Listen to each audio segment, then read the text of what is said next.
उत्तर प्रदेश के सिद्धार्थनगर जिले की 302 शौहरतगढ़ सीट से पूर्व विधायक अमर सिंह चौधरी ने एक बार फिर समाजवादी पार्टी की सदस्यता ग्रहण की। प्रदेश मुख्यालय पर राष्ट्रीय अध्यक्ष अखिलेश यादव के हाथों सदस्यता लेने के बाद चौधरी जिले पहुंचे, जहां सपा कार्यकर्ताओं ने गाजेबाजी और फूलमालाओं के साथ उनका भव्य स्वागत किया। स्वागत समारोह में चौधरी ने कहा कि भाजपा सरकार दमनकारी और विभाजनकारी रही है। आज नौजवान बेरोजगार है और महंगाई चरम पर है और जनता कर्ज में दब रही है। उन्होंने पत्रकारों पर हमलों और मुकदमों का भी जिक्र करते हुए कहा कि अब समय आ गया है इन्हें देश और प्रदेश से उखाड़ फेंकने का। चौधरी ने जताया कि वे पहले भी सपा के विचारधारा के साथ रहे हों और अब पूरी ताकत से पार्टी के लिए काम करेंगे।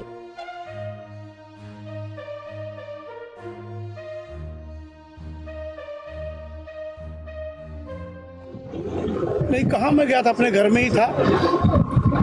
जो समाजवादी पार्टी का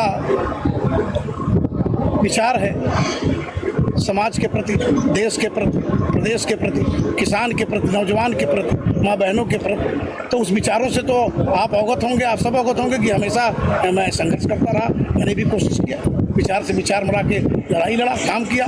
थोड़ी देर के लिए सस्पेंड था, बहाल हो गया, मेहनत तो था नहीं। वीडियो किस तरह से पार्टी मजबूती के लिए स्पेशली आपका क्या विजन है? देखिए, से क्या फर्क पड़ेगा? भारतीय लोकतांत्रिक व्यवस्था में अगर सामाजिक दृष्टिकोण से हम समाज की सेवा करने के लिए निकले हैं घर से बाहर, तो हमें देखना है कि समाज के हित में, लोगों के हित में कौन सी पार्टी सरकार बना के काम करना चाहती है। तो हमारी विचारधाराएं जो रही हैं वो समाजवादी के प्रति रही है हमेशा शुरू से। जब मैं प्रधान से लेकर के एमएलए तक बना, लोगों ने बनाया, भेजा, तब पर भी आप सब जानते हैं, अवगत है कि मेरी विचारधाराएं समाजवादी के प्रति हमेशा रहा है, समाजवाद के प्रति हमेशा रहा है। और इसीलिए अपनी विचारधाराओं को लेके, अपनी सोच को लेके, अपने मिजाज को लेके मैं समाजवादी पार्टी के साथ हूँ, समाजवादी पार्टी का एक सिपाही हूँ। तो मैं समाजवादी पार्टी के विचारों को लेकर के जन जन तक जाऊंगा, समाजवादी पार्टी के विचारों को जन जन तक पहुंचाऊंगा, नेताजी के विचारों को जन जन तक जगाऊंगा, पहुंचाऊंगा, और समाजवादी पार्टी को मजबूत करके और प्रदेश में हर कोशिश करेंगे हम लोग। हर समाजवादी विचारधारा वाला व्यक्ति, जिम्मेदार व्यक्ति ये कोशिश करेगा अब की बार उत्तर प्रदेश में अब की बार परिवर्तन हो। आदरणीय श्री अखिलेश यादव जी के नेतृत्व में समाजवादी पार्टी की सरकार बने, जनता की सरकार बने कर रही है, नौजवानों के अधिकारों का हनन कर रही है, व्यापारियों के अधिकारों का हनन कर रही है, और महंगाई से पूरा सबको कर्ज बना रही है। बेरोजगारी से लड़कों को बिल्कुल एकदम अलग कर दिया रोजगार से। तो इसको लेकर के तो हमें एक मुहिम छेड़ना है। तो जाहिर सी बात है कि हमारी जो कम्युनिटी है, खासतौर पे पिछड़ा वर्ग, अन्य पिछड़ा वर्ग, वो तो पीढ़ी सबसे ज़्यादा ही सरकार में, सबसे ज़्यादा संख्या में रहते हुए उसके साथ अकतलपी हो रही है।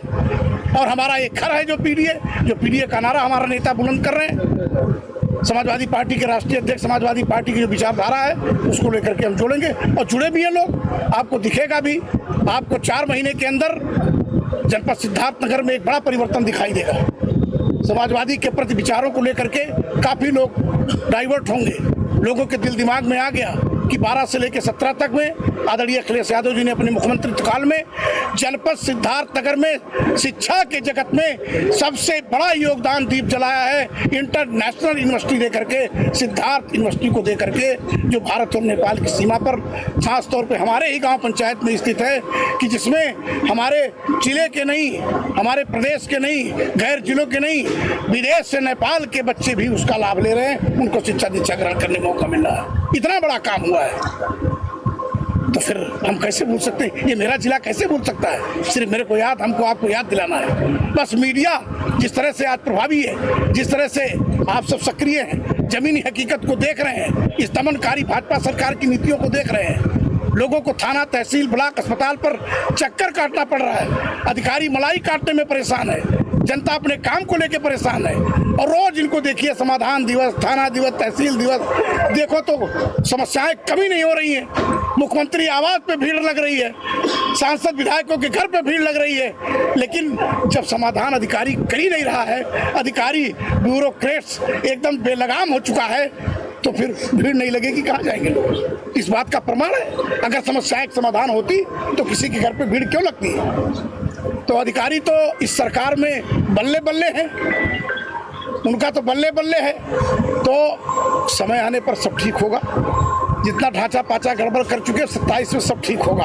ये जिले की जनता, प्रदेश की जनता अब की बार ये निर्णय ले चुकी है कि परिवर्तन लाना है और समाजवादी पार्टी की सरकार बनानी है।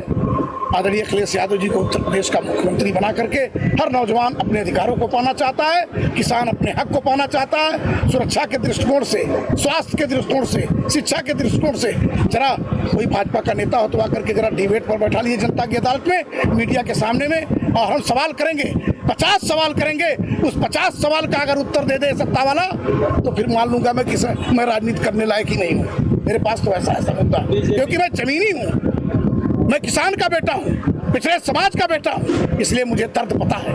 इसीलिए तो मैंने इस्तीफा दिया, इसीलिए समाजवादी पार्टी का दामन थामा, इसलिए समाजवादी पार्टी का सिपाही हूँ, क्योंकि मैं जानता हूँ सारे लोगों का हक हकूक यहीं से मिल रहा है, यहीं से एक दिशा और दशा तय होनी है। आप पत्रकार ही नहीं सुरक्षित है इस सरकार में, हमको बता दीजिए पत्रकार के ऊपर कितना बड़ा हक तलफी है। यहाँ तक लोगों को मार पीट दिया जा रहा है, उनको स्वतंत्रता से काम नहीं करने दिया जाता है, निष्पक्ष होकर सवाल नहीं कर सकते हो, मुकदमा लिखा जा रहा है, तो फिर आम आदमी की क्या बात कर सकते हैं? ये तो कल्पना कर सकते हैं हम लोग। तो हम लोग तो भाई थोड़ा मोड़ा पढ़े लिखे हैं सब, आप लोग तो चौथे स्तंभ से हैं, आप लोग को तो जर्रा पता है। तो हम लोग तो लड़ाई लड़ेंगे, लड़ेगा कौन? अपने हक की लड़ाई लड़ने के लिए कोई ना कोई नेतृत्व चाहिए। तो हम लोग को आदरणीय अखिलेश यादव जी के समाजवादी पार्टी के परचम तले ये लड़ाई लड़नी है और 27 में इस दमनकारी सरकार को खाड़ के सिद्धार्थनगर से फेंकना है। क्योंकि मैं एक सबसे बड़ी बात बता दूं, है किसी की हिम्मत, भाजपा के लोग ये बता दें, नारा सबका साथ, सबका विकास, सबका विश्वास, और यहाँ के एक ही समुदाय के लोगों को सत्ता सौंप दिया है, कुर्सी सौंप दिया है। जिला पंचायत अध्यक्षों को देखो तो वही बैठा है, सांसद को देखो तो वही बैठा है, स्नातक के एमएलसी को देखो तो वही बैठा है, सहकारी बैंक के अध्यक्ष को देखो तो वही बैठा है, बासी देखो वही बैठा है, डुमरियागंज वही बैठा है। तो क्या हमारा पीडीए समाज छोरा लेके जिंदगी भर को जयकारा लगाता रहेगा? ये सवाल तो चौधरी अमर सिंह समाजवादी पार्टी के हमारे नेतागण पूछेंगे जनता से, आपके माध्यम से पूछेंगे। तो क्या ये कौन सी व्यवस्था है? हर पदों पर आप एक ही व्यक्ति को बैठाएंगे और लाठी हमारे लोग खाएंगे, मलाई अकबर खाएगा? ये नहीं चलेगा सिद्धार्थनगर में, इसकी लड़ाई लड़नी पड़ेगी। हम किसी के अधिकारों का हनन नहीं करना चाहते, लेकिन सबका भागीदारी होना चाहिए।